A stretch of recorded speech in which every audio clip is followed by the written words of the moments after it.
ఆకివీడు సుబ్రహ్మణ్య షష్ఠి.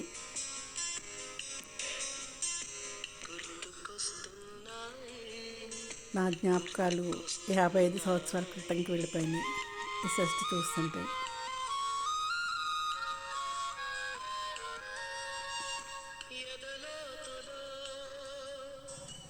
షష్ఠి వచ్చిందంటే చిన్నప్పుడు ఎంత ఆనందమో పిల్లలకి.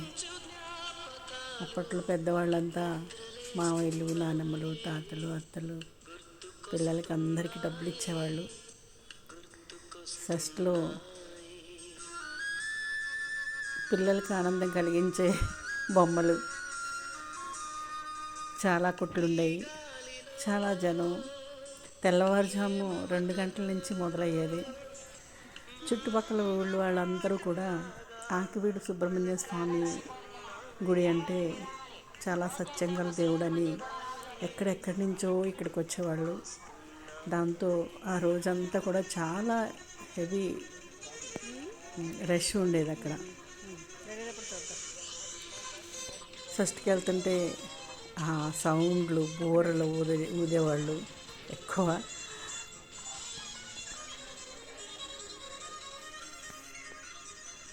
షష్ఠిలో ప్రత్యేకంగా కనిపించేది అక్కడ జీడి చేయడం, లైవ్ జీడి చేయడం. ఖర్జూరం కూడా అక్కడ దొరికేది ఆ రోజుల్లో. అంటే ఇప్పుడు ఎక్కడ దొరుకుతుంది, ఎప్పుడు పడితే 365 రోజులు దొరుకుతుంది. కానీ అప్పట్లో మాత్రం షష్ఠిలో మాత్రమే దొరికేది మాకు. మేము చిన్నవాళ్ళం కాబట్టి కొత్తగా అలా చూడడం తెలిసిన జ్ఞాపకం అంతే. గుడి రెనోవేట్ చేశారు, చాలా బాగా చేశారు. ఎంత అందంగా కన్స్ట్రక్షన్ జరిగిందంటే చాలా బాగుంది. ఇంకా కూడా జరుగుతోంది డెవలప్మెంటు. గుడి ధర్మకర్తల మండలి చాలా బాగా చేస్తున్నారు. ఎక్కడ కూడా జనాలు తోసుకోవడం అది లేకుండా సిస్టమేటిక్గా వెళ్తున్నారు. చాలా చక్కగా దర్శనం జరుగుతుంది. కళ్యాణ మండపం, స్వామి,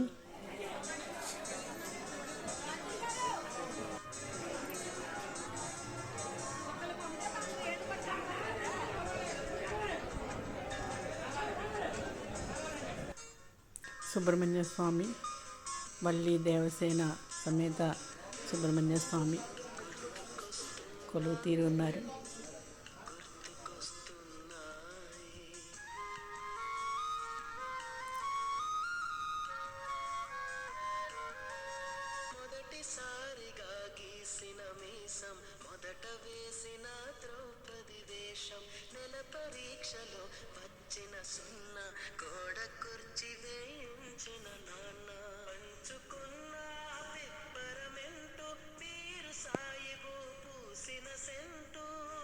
ధ్వజస్తంభం చాలా బాగా తయారు చేయించారు. ధ్వజస్తంభాన్ని, కార్తికేయుని విగ్రహం ఎంత బాగుంటుందో అక్కడ.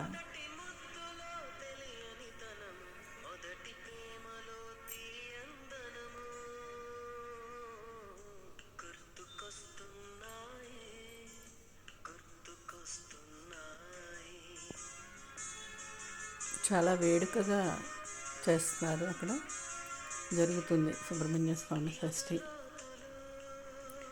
విమాన వినాయకుడు పైన, గాలిగోపురం పైన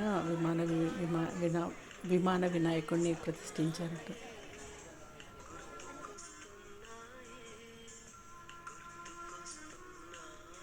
కార్తికేయ విగ్రహం.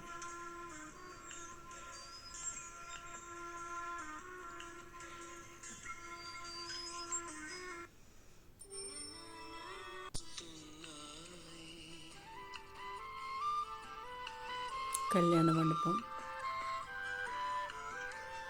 జీళ్ళు, ఖర్జూరాలు, షాపులు. ఇది పెద్దింట్లో అమ్మవారి గుడిలో ఎప్పటి నుంచో ఉన్న పుట్ట. అది నాగుల చవితికి, ఈ షష్ఠికి కూడా చాలా బాగా అందరూ వచ్చి అక్కడ నాగేంద్రుడికి పాలు పళ్ళు సమర్పించుకుంటారు. వచ్చిన భక్తులందరికీ కూడా ఇక్కడ భోజనాలు ఏర్పాటు చేశారు. చాలా వైభవంగా, వేడుకగా సుబ్రహ్మణ్య స్వామి షష్ఠి ఆకివీడులో జరుగుతుంది.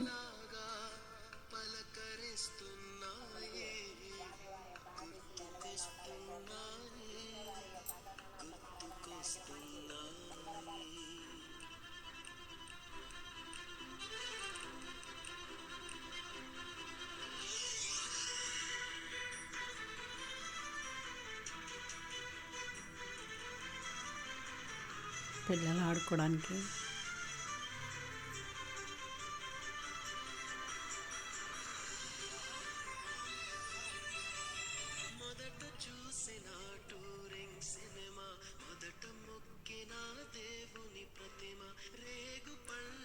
చెరుకు గళ్ళు, బూరలు, సౌండ్ పిల్లలందరికీ సందడి సందడి.